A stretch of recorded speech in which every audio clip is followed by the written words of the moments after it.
Bienvenidos. En esta oportunidad quiero analizar con ustedes uno de los artículos más interesantes publicados durante los últimos años en materia de psicología del testimonio, memoria y proceso penal. Se trata del trabajo de Loren Mons, Hailey Joanne Cullen, Lillian Kloft, Celine Van Golde, Anthony Harrison y Heather Flow, titulado Memory and Credibility Perceptions of Alcohol and Other Drug Intoxicated Witnesses and Victims of Crime, publicado en la revista Psychology, Crime y Law. Antes de entrar al estudio, quisiera hacer una precisión importante. Muchas personas leen este artículo creyendo que estudia los efectos del alcohol o de las drogas sobre la memoria. Sin embargo, eso no es exactamente lo que hace. El verdadero objeto de investigación no es la memoria de las víctimas o de los testigos. El verdadero objeto de estudio son las creencias que las personas tienen acerca de esa memoria. Y esta diferencia es fundamental. Los autores no administran alcohol,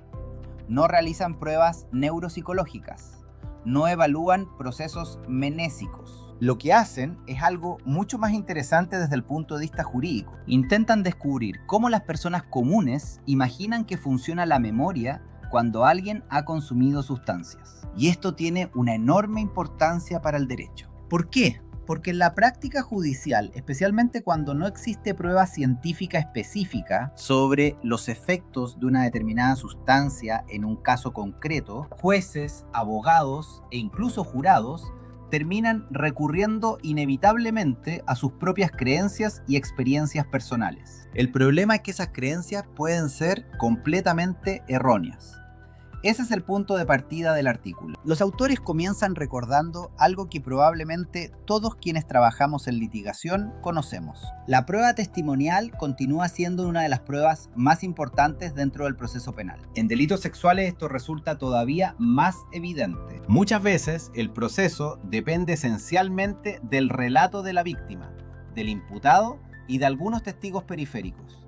Por ello, cualquier factor que modifique la percepción de credibilidad puede terminar alterando completamente el resultado del juicio. Los autores recuerdan además que la literatura internacional ha demostrado reiteradamente que los errores en la valoración del testimonio constituyen una de las principales causas de condenas erróneas.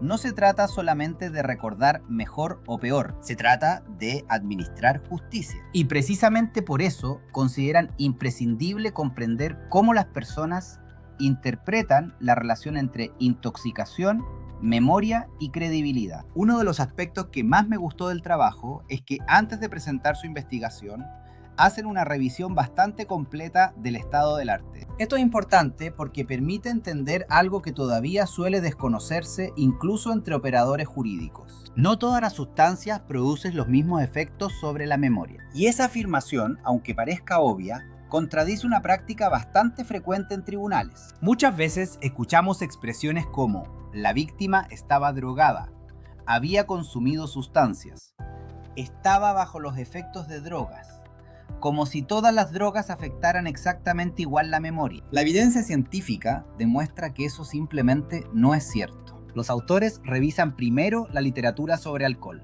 Y aquí aparece uno de los conceptos centrales de toda la psicología del testimonio. Durante muchos años existió la creencia de que el alcohol volvía automáticamente poco confiable cualquier declaración. Sin embargo, la evidencia experimental desarrollada durante los últimos años ha mostrado una realidad bastante más compleja. Cuando los niveles de intoxicación son bajos o moderados, el alcohol suele disminuir la cantidad de información recordada, pero no necesariamente disminuye la exactitud de esa información. Esta diferencia merece detenerse algunos minutos. Recordar menos no significa recordar peor. Supongamos dos testigos. El primero entrega 100 detalles, el segundo entrega 50. La intuición nos llevaría a pensar que el primero tiene una memoria superior, pero la investigación demuestra que eso no necesariamente ocurre. Puede suceder perfectamente que el segundo recuerde menos información, pero que toda ella sea correcta. En cambio, el primero puede incorporar numerosos errores. Por eso, los investigadores distinguen entre dos conceptos completamente distintos: la completitud del recuerdo y la exactitud del recuerdo. Esta diferencia conceptual probablemente sea una de las mayores contribuciones que la psicología cognitiva ha realizado al proceso penal durante los últimos 30 años. Posteriormente, los autores revisan la evidencia sobre cannabis y aquí el escenario cambia considerablemente. Los estudios disponibles muestran que el cannabis puede afectar distintos procesos cognitivos de forma diferente al alcohol. Existe evidencia de menor cantidad de detalles recordados, dificultades en tareas de reconocimiento facial y especialmente una mayor susceptibilidad a la formación de falsas memorias bajo determinadas condiciones experimentales. Es decir, nuevamente desaparece la idea de una respuesta universal. No podemos decir simplemente que las drogas afectan la memoria. Debemos preguntarnos, ¿qué droga, qué dosis, en qué momento fue consumida? ¿Cuánto tiempo transcurrió antes de la entrevista? ¿Qué tipo de memoria estamos evaluando? ¿Recuerdo libre? ¿Reconocimiento? ¿Identificación de personas?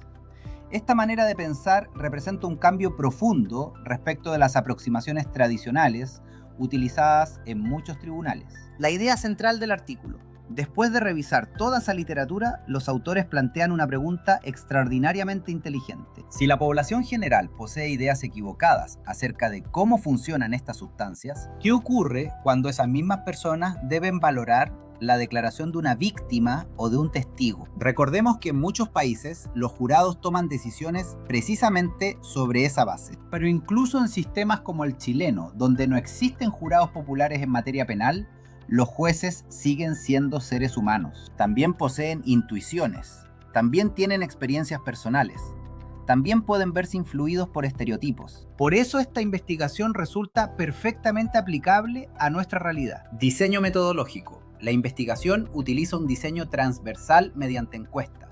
Participaron 470 estudiantes universitarios australianos mayores de edad. A cada uno se le preguntó su grado de familiaridad con distintas sustancias. No solamente si las había consumido, también si había observado a otras personas consumirlas. Posteriormente respondieron preguntas acerca de cuánto creían que cada droga afectaba la memoria y cuánto disminuía la credibilidad de una víctima o un testigo. Desde un punto de vista metodológico, el diseño es sencillo. No pretende establecer causalidad, no estudia funcionamiento cerebral, no evalúa memoria real. Su propósito consiste únicamente en describir percepciones. Y dentro de ese objetivo metodológico, el diseño resulta completamente adecuado. Primer resultado. Quizás el primer hallazgo no sorprende demasiado. La mayoría de los participantes cree que el alcohol afecta considerablemente la memoria. Lo mismo ocurre con los alucinógenos y con el policonsumo de alcohol más cannabis. Pero aparece un dato muy interesante. Cuando se les pregunta por cannabis o cocaína, una proporción importante simplemente responde no lo sé. Esto significa que las personas poseen creencias relativamente fuertes respecto del alcohol, pero mucha incertidumbre respecto de otras sustancias. Y eso resulta particularmente relevante para el proceso penal, porque la incertidumbre suele ser reemplazada por intuiciones personales. El hallazgo más interesante. En mi opinión, el resultado más relevante del estudio aparece cuando los autores analizan la relación entre experiencia personal y creencias. Las personas que habían consumido cannabis anteriormente tendían a considerar que esa sustancia afectaba poco la memoria. Lo mismo ocurría, en menor medida, con quienes habían consumido éxtasis. ¿Por qué sucede esto? Los autores proponen varias hipótesis. La primera es bastante simple. Quizás esas personas realmente nunca experimentaron dificultades importantes de memoria. La segunda resulta mucho más interesante. Podría existir un fenómeno de autojustificación, es decir, minimizar cognitivamente los efectos negativos del propio consumo. Y la tercera explicación me parece probablemente la más sofisticada. La intoxicación podría alterar la propia conciencia acerca del funcionamiento de la memoria. En otras palabras, una persona podría creer sinceramente que recuerda perfectamente cuando objetivamente no ocurre así. Este fenómeno pertenece al campo de la metamemoria y constituye una línea de investigación muy activa dentro de la neuropsicología contemporánea. Credibilidad. La siguiente parte del artículo analiza algo distinto, no la memoria, la credibilidad. Y aquí aparece una cuestión muy interesante. La mayoría de los participantes considera que una víctima o un testigo intoxicado resulta menos creíble que uno sobrio. Pero inmediatamente surge una pregunta. ¿Qué significa exactamente ser menos creíble? Los propios autores reconocen que probablemente muchos participantes confundieron dos conceptos distintos. Por un lado, la calidad de la memoria. Por otro, la honestidad del testigo. Y esos conceptos no son equivalentes. Una persona puede recordar perfectamente y mentir. Puede recordar mal y ser completamente honesta. Puede recordar poco, pero todo correctamente. O puede inventar información. La credibilidad judicial integra numerosos componentes distintos, y esa es precisamente una de las limitaciones conceptuales más interesantes del estudio. Las limitaciones. Algo que valoro especialmente del artículo es la honestidad metodológica.